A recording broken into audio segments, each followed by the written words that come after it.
Assalamualaikum warahmatullahi wabarakatuh. Perkenalkan, nama saya Sheryl Sari.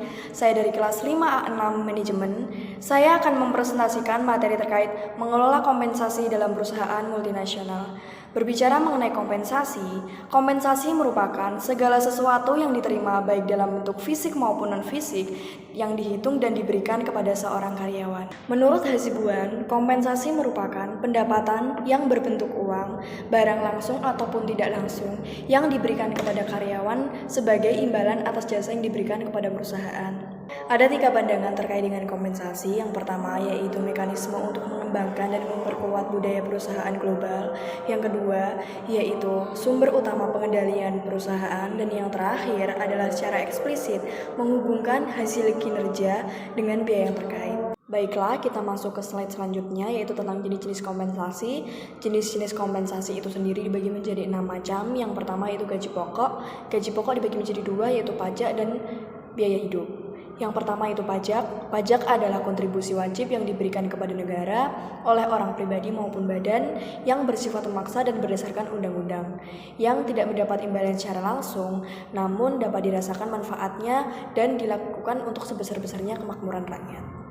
Poin kedua yaitu tentang biaya hidup. Biaya hidup itu sendiri adalah segala sesuatu dalam bentuk materi untuk memenuhi kebutuhan karyawan itu sendiri, atau biasa kita sebut sebagai ekspatriat kalau misalkan dalam perusahaan multinasional.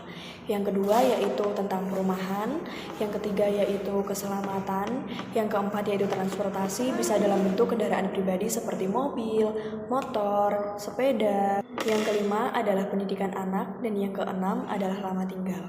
Slide selanjutnya yaitu terkait dengan tujuan kompensasi. Yang pertama yaitu harus konsisten dengan strategi keseluruhan. Yang kedua yaitu harus menarik dan mempertahankan karyawan di mana perusahaan tersebut memiliki peluang yang besar dan kebutuhan yang besar. Poin ketiga yaitu harus memfasilitasi karyawan baik secara efektif maupun secara efisien. Yang keempat yaitu harus mempertimbangkan keadilan karyawan dan kemudahan administrasi. Harapan dari karyawan internasional itu sendiri ada mendapatkan perlindungan dalam hal manfaat, jaminan sosial, dan biaya hidup ketika bekerja di perusahaan asing. Yang kedua yaitu mendapatkan kemajuan keuangan seperti pendapatan dan tabungan.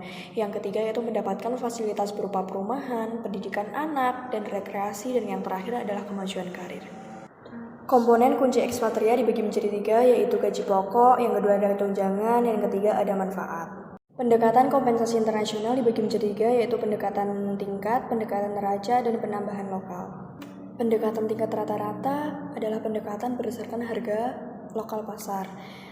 Pendekatan rata-rata ini bergantung pada perbandingan antara survei warga negara HCN, ekspatriat berkebangsaan yang sama, dan ekspatriat semua bangsa. Selanjutnya yaitu perbandingan kompensasi berdasarkan survei yang dipilih, dan yang terakhir adalah gaji pokok yang dilengkapi dengan tambahan yang kemudian diberikan kepada negara-negara yang memberikan gaji rendah. Keuntungan dari pendekatan tingkat rata-rata sendiri, yang pertama yaitu kesetaraan dengan warga lokal, yang kedua yaitu kesederhanaan, dan yang terakhir adalah kewajaran atau adil dengan berbagai negara. Sedangkan untuk kelemahannya yaitu variasi antara karyawan dan tugas yang sama. Yang kedua yaitu variasi antara ekspatriat berkebangsaan yang sama di negara yang berbeda. Yang ketiga yaitu potensi masalah re-entry. Selanjutnya yaitu the balanced approach, atau biasa kita sebut sebagai pendekatan neraca keuangan. Tujuan dasarnya adalah pemeliharaan standar hidup di negara asal dan tambahan rangsangan finansial.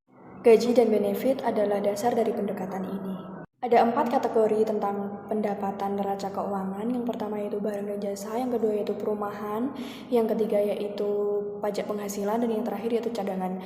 Barang dan jasa itu bisa berwujud seperti makanan, pakaian, ada perabotan rumah tangga, ada biaya untuk fasilitas pribadi. Yang kedua yaitu perumahan. Perumahan yaitu biaya yang terkait dengan pembangunan perumahan di mana tempat penugasannya.